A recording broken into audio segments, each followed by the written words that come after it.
प्रियाच्या डाव्या खांद्यावरती भाजल्याचा व्रण आहे, मी बघितला. म्हणजे शांता मावशीने वंदना जाधव जे म्हणत होते ते खरं आहे. प्रियाच बबली याचा किती मोठा पुरावा आहे आपल्याकडे. नमस्कार प्रेक्षकांनो, तर चला सविस्तर व्हिडिओला सुरुवात करूया. सायली आणि अर्जुन वंदना जाधवला भेटून घरी आलेले असतात, तर गाडीमधून उतरून आता ते दोघे जण थोडेसे तिथेच बाहेर बोलत उभे राहतात. अर्जुन सायलीला म्हणत असतो की या प्रियाबद्दल जितक्या गोष्टी कळतायत ना, तेवढा माझा राग वाढतच चाललेला आहे. खरं तर एखादी मुलगी लहान असल्यापासून एवढी विकृत कशी काय असू शकते. तर सायली सुद्धा म्हणत असते की वंदना जाधवचं बोलणं ऐकल्यापासून मी सुद्धा थोडीशी अस्वस्थच आहे. त्यांच्या मुलाला जेव्हा बबलीने मारलं असेल तेव्हा तर ती किती लहान असेल, तेव्हा पण ती एवढीच आगाऊ होती. आणि नंतर तिच्या सुदैवाने तिला सुधारण्यासाठी खूप वेळा संधी मिळाली. ती एका अशा आश्रमामध्ये आली जिथे मधुभाऊ सारखे वडील भेटले. त्यांनी तिला किती प्रेम दिलं, पण तरी सुद्धा ती सुधारलीच नाही. त्यानंतर खोटं बोलून का होईना पण प्रतिमा आत्या आणि रविराज काका यांच्या सावलीत आली ती. जर ती नीट राहिली असती ना, तर खरंच सुखात राहिली असती, पण नाही, ती आपल्या सगळ्यांच्या आयुष्यावर निखाराच ठेवत राहिली. तर लगेच अर्जुन म्हणत असतो की स्वभाव म्हणतात ना, स्वभाव माणसाचा कधीच बदलू शकत नाही. प्रियाच्या बाबतीत तसंच आहे, पण ही आपल्या सगळ्यांच्या आयुष्यातून कायमची गेली पाहिजे. तर सायली म्हणत असते की ते तर होणारच आहे. तिच्या विरोधात आपल्याला खूप सारे पुरावे मिळालेले आहेत आणि आणखीन पुरावे आपल्याला मिळणार आहेत. तर अर्जुन म्हणत असतो की हो, पण एक प्रॉब्लेम आहे. तर सायली म्हणत असते की कुठला.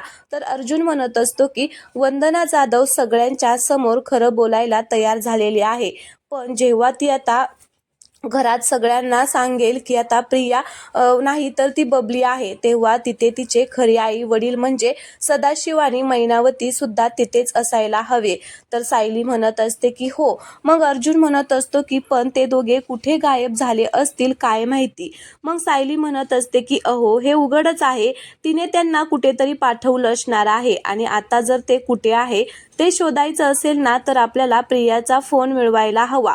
तर अर्जुन म्हणतो की हा, हे सगळं बरोबर आहे. तर सायली म्हणत असते की मला ना एक कल्पना सुचली आहे. आता ती जी काही कल्पना सुचली आहे ती आता आपल्याला ते सांगत नाहीत. इथे आवाज आता म्यूट आहे. ते दोघे जणच एकमेकांशी बोलत आहेत. आता संध्याकाळ झालेली असते आणि मग आपण पाहतो की प्रिया आता अश्विनशी फोनवर बोलत असते. प्रिया अश्विनला म्हणत असते की काय, तुला पोहोचायला सकाळ होणार आहे. तर तिकडून अश्विन काही तर बोलत असेल म्हणून ती पुन्हा म्हणत असते की हो रे, आता इमर्जन्सी आली आहे म्हटल्यावर काय करणार, हरकत नाही, काळजी घे अश्विन, बाय, असं म्हणून आता ती फोन ठेवते. तिला खूप राग येत असतो अश्विनचा, पण आता नाटकं करत बोलत असते. आता तिच्या फोनची चार्जिंग संपलेली असते म्हणून ती फोन चार्जिंगला लावते आणि तिच्या रूमच्या बाहेर निघून जाते.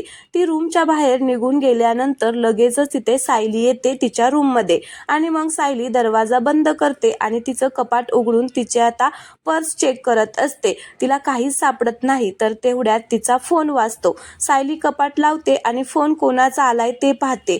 तर त्या फोनवरती मंजिरी लिहिलेलं असतं. सायली म्हणते की मंजिरी असं म्हणून आता ती फोन कट करायला जाते, कारण आवाजाने प्रिया येईल म्हणून सायली फोन कट करायला जाते, पण सायलीकडून फोन चुकून उचलला जातो. तर तिकडून फोनमधून मैनावतीचा आवाज येतो म्हणून आता सायली तो फोन कट न करता तो फोन आता ऐकायला सुरुवात करते. तर मैनावती म्हणत असते की अगं बबले, कुठं मेली होतीस टवळे, आम्ही तुला किती फोन लावले, असं म्हणून आता ती म्हणत असते की पुन्हा अगं बाई, तुला आठवून आठवून मला किती त्रास होतोय, कुठे गेली होती, अगं तुझ्या बापाची तब्येत लय बिघडलेली आहे ग पोरी, अगं डॉक्टर आणायला पाहिजे, डॉक्टर आण, आणि माझ्याकडे पैसे सुद्धा नाही आहेत. तर आता पोरी ऐक ना, तू पैसे पाठव, नाही तर डॉक्टरांना तरी घरी घेऊन येतेस का ग.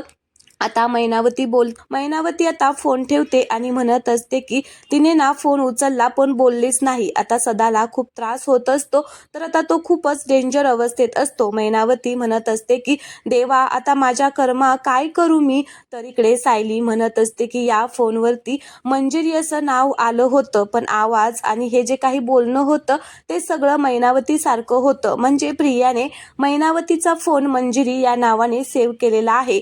म्हणजे मैनावती नेहमी हिला कॉल करत असते. ते आता सगळ्यांपासून लपवण्यासाठी हे सगळं काही चालू आहे हिचं. तेवढ्यात आता मेसेज येतो मैनावतीचा. तर सायली म्हणत असते की मेसेज का करतीये ही. तर सायली मेसेज वाचते. तर आता त्या मेसेजमध्ये लिहिलेलं असतं की पैसे कधी पाठवते, तुला आमची काळजी आहे की नाही, तुझ्या बापाची तब्येत खूप खराब आहे. तर सायली आता ते मेसेज वाचते आणि मग म्हणत असते की आता ना आपल्याला ॲड्रेस पाहिजे असेल तर मला सुद्धा आता इथे मेसेज करावा लागेल. तर सायली आता मेसेज करते की तू मला पत्ता नीट पाठव, तो मी माझ्या माणसाला देते आणि उद्या त्याला तिथे पाठवते, पैसे आणि डॉक्टर तिथे पोहोचतील. असं म्हणताच आता तो मेसेज सेंड करते. तर लगेच आता मैनावती सुद्धा तिकडून सायलीला पत्ता पाठवते. सायली आता तो पत्ता तिच्या नंबरवरती सेंड करते आणि जे काही मोबाईलमध्ये तिने चॅटिंग केलं होतं खालचं ते आता सगळं डिलीट करून टाकते आणि पुन्हा मोबाईल चार्जिंगला लावून तिथून आता निघून जाते. सायली तिच्या रूममध्ये जाऊन अर्जुनला सगळं काही सांगते. आता अर्जुन म्हणत असतो की फॅन्टॅस्टिक बायको, तुला फायनली सदा आणि मैनाचा पत्ता मिळालेलाच आहे, आपण उद्या जाऊन त्यांना भेटूया.